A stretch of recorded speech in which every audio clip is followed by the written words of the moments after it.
Everyone, this is Daniel the Paladin from Christian Adventure Gamer. I'm here with Keith at Thunderworks Games. He's going to show us their upcoming game, Dawn of Ulos. Dawn of Ulos coming to Kickstarter September 6th. This is a fantasy economic game. So at its core, you're playing as a god, and there's the world is just being developed, and there's these 5 different fantasy factions that are entering the world, and you kind of puppet master them. You invest in these factions as you go and help them grow and kind of manipulate their destinies to some degree. So what you do is you start out with a hand of these double-sided tiles. You get 3 of them, and you place it on the board matching the terrain types. For example, I can place right here.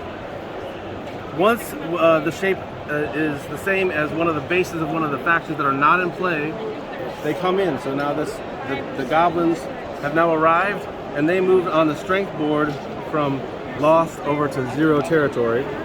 The goblins like forests and desert, so on a future turn, if someone were to place a tile right here to connect to their territory, we've got a desert here, so that's going to bump their territory up to 1, increasing their strength.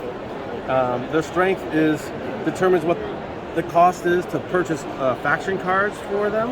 On your turn, you can buy faction cards from each of the factions that are in play.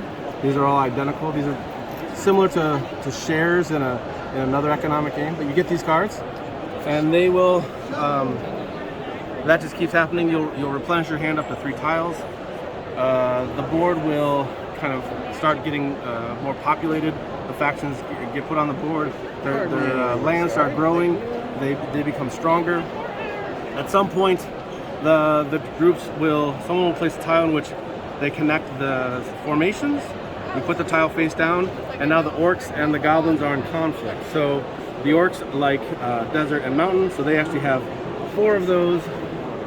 So they should be all the way over here at 4.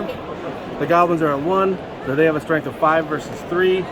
Everybody at the table plays cards face down from these different factions and reveals them. For each card played, it's going to increase their strength, and that's going to determine a winner.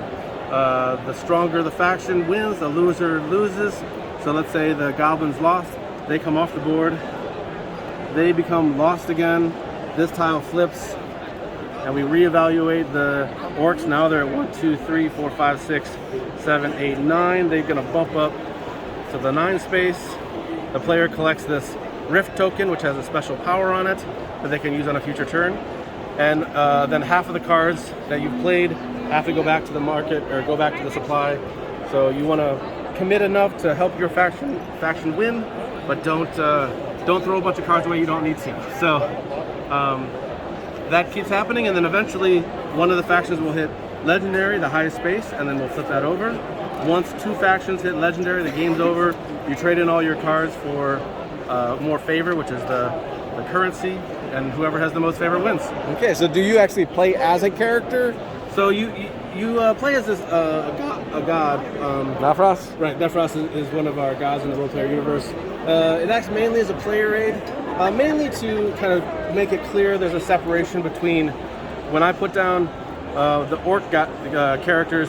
I'm not playing as the orcs, I'm playing as Nefros, so I want to manipulate all the factions. I'm not just this one thing. Okay. So yeah.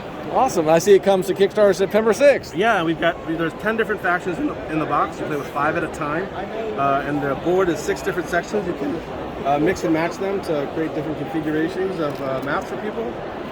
Lots of variety and a good time for sure. Awesome, and it's in the role player universe. That's right. All right. Well, thank you very much for your time. Take care.